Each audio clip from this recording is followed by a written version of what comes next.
వి gold trusted gold buyers మీరు తాకట్టు పెట్టిన బంగారాన్ని విడిపించి ఈ రోజు ఉన్న మార్కెట్ ధరకు కొనబడును.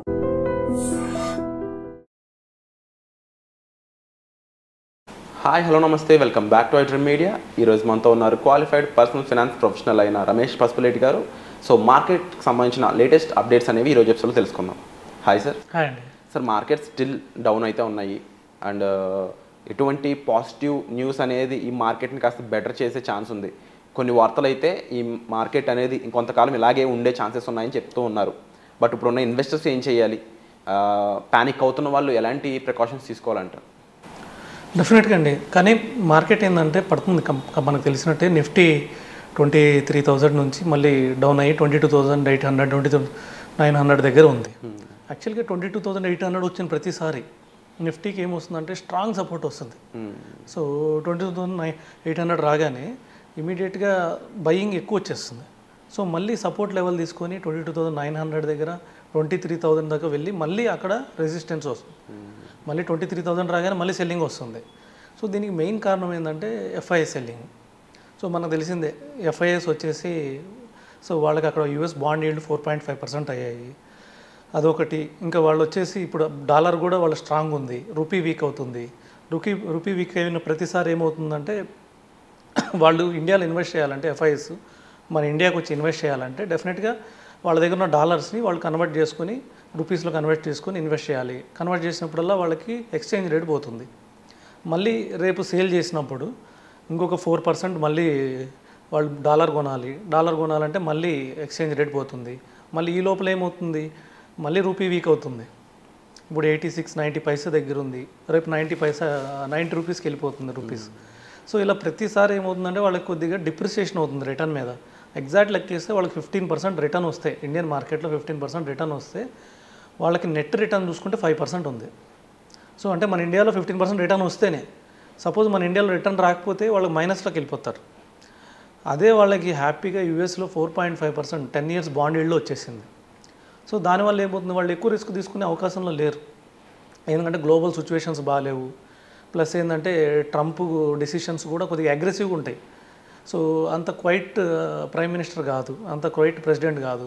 ఎప్పుడు ఏం చేస్తాడో ఎవరికి తెలియదు. వాళ్ళకు కూడా ప్రాబ్లమే ఎఫ్ఐఎస్కి ఏంటంటే అన్నీ సైలెంట్గా ఉండాలి. సో సడన్గా డెసిషన్స్ మేకింగ్ జరుగుతున్నప్పుడు అది గ్లోబల్ ఇంపాక్ట్ పడుతుంది. ఎందుకంటే నెంబర్ 1 యూఎస్ కాబట్టి వాళ్ళు ఏం డెసిషన్ తీసుకున్నా కానీ అది గ్లోబల్ మీద ఇంపాక్ట్ పడుద్ది. ఇప్పుడు ట్రంప్ చూస్తే రోజుకో డెసిషన్ తీసుకుంటున్నాడు. సో దీనివల్ల గ్లోబల్గా ఇంపాక్ట్ అవుతుంది. సో ఇలాంటి రిస్క్ కండిషన్స్లో వాళ్ళు ఎక్కువ రిస్క్ తీసుకోరు. సో బెటర్ హ్యాపీగా అక్కడికి వెళ్ళిపోయి యూఎస్ బాండ్ ఈల్డ్లో పెట్టుకున్నా కూడా వాళ్ళకి అదే 4.5% వస్తుంది. ఇక్కడ మనకి 15% రిటర్న్ వచ్చినా కానీ వాళ్ళకి 4.5% వస్తుంది. అదేదో అక్కడ పెట్టుకున్నా వాళ్ళకి రిస్క్ లేదు.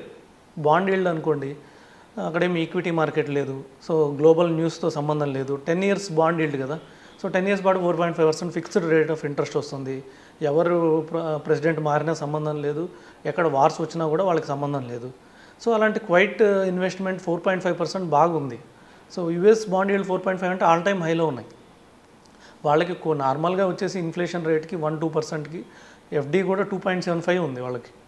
సో 2.75 కన్నా ఎక్కువ 4.5 అంటే ఆల్మోస్ట్ వాళ్ళకి 50% అంటే బాండ్ ఈల్డ్ కన్నా వాళ్ళ ఎఫ్డీ రేట్ కన్నా బాండ్ ఈల్డ్ ఆల్మోస్ట్ డబుల్ ఉంది. చాలు. ఇప్పుడు మనకి ఇక్కడ ఎఫ్డీ రేట్ చూస్తే 7% ఉంది. మనకి ఈక్విటీ రిటర్న్ 14 వచ్చిందంటే హ్యాపీయే మనం. ఎందుకంటే 7% ఎఫ్డీ రేట్ని మనం డబల్ బీట్ చేసాం కాబట్టి హ్యాపీయే. వాళ్ళకి అది ఇప్పుడు కనబడుతుంది. అలాంటి సిచ్యువేషన్స్లో ఏమవుతారంటే డెఫినెట్గా ఎఫ్ఐఎస్ వెనక్కి వెళ్ళిపోతారు. కానీ వాళ్ళు మళ్ళీ కంపల్సరీ ఇండియాకి రావాల్సిందే. అంటే ఇప్పుడున్న డాలర్ పెరుగుదల చూసినా లేకపోతే వాళ్ళు మళ్ళీ ఈవెన్ రూపీలో ఇన్వెస్ట్ చేయాలన్నా కూడా పాసిబిలిటీస్ అంత కనిపించట్లేదు అనేది కూడా ఒక వార్త. దానికి సంబంధించి చెప్తారు. డెఫినెట్గా ఈ రూపీ వీక్ అయ్యే కొద్దీ సో వాళ్ళకి ఇది డిఫికల్ట్ మార్కెటే. సో రూపీ డెప్రిషియేట్ అయ్యే కొద్దీ సో వాళ్ళు ఇండియాకి వచ్చి ఇన్వెస్ట్ చేసి ఉపయోగం లేదు. ఇప్పుడు సపోజ్ పాకిస్తాన్ లాంటి దేశంలో చూస్తే డాలర్తో పోలిస్తే 300 వాళ్ళు పాకిస్తాన్ రూపీస్ పే చేయాల్సి వస్తుంది. పాకిస్తాన్ కరెన్సీ 300 పే చేయాల్సి వస్తుంది $1.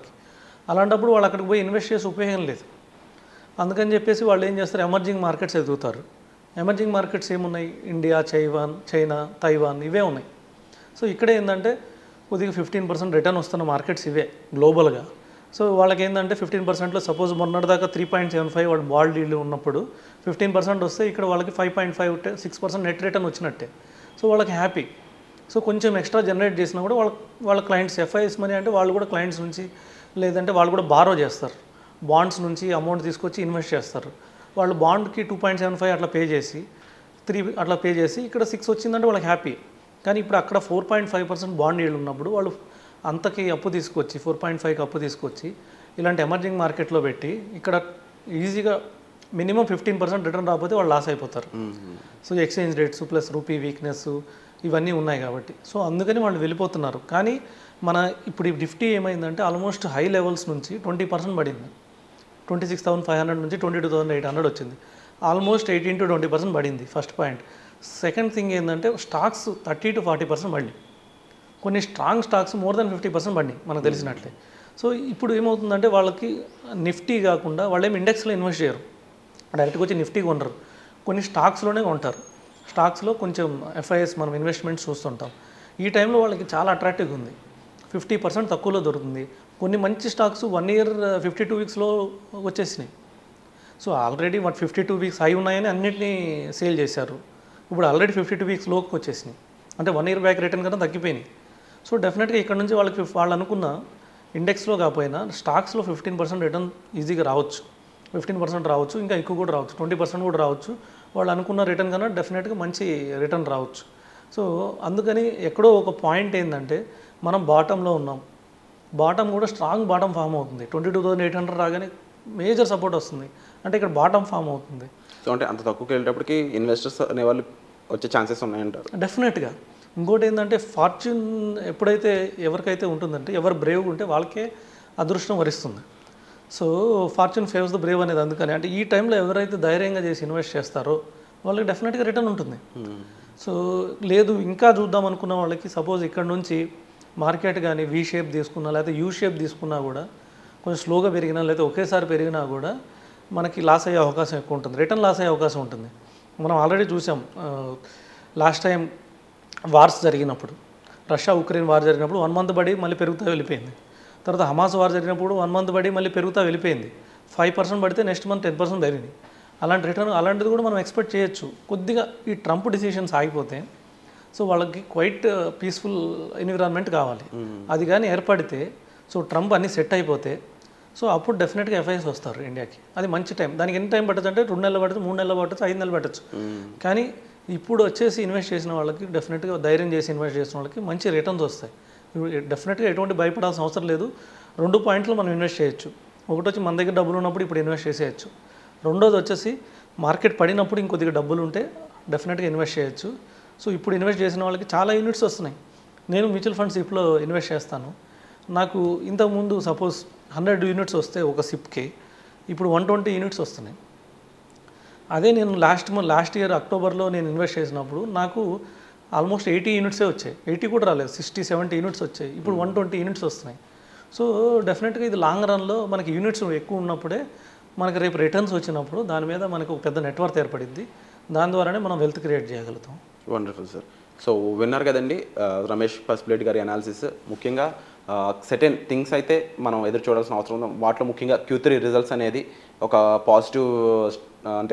పాజిటివ్గా మనకి మారాలని కోరుకుందాం. దీంతో పాటుగా రమేష్ గారు చెప్పిన ఎన్నో విషయాలపై మీ అభిప్రాయాన్ని కామెంట్ సెక్షన్లో చాలా క్లియర్గా మెన్షన్ చేయండి. మీకు ఏ డౌట్ ఉన్నా సరే డిస్ప్లే అవుతున్న నెంబర్స్ కాల్ సార్ని సంప్రదించవచ్చు. వచ్చే ఎపిసోడ్ మళ్ళీ కలుద్దామండి. Thank you so much sir. Thank you.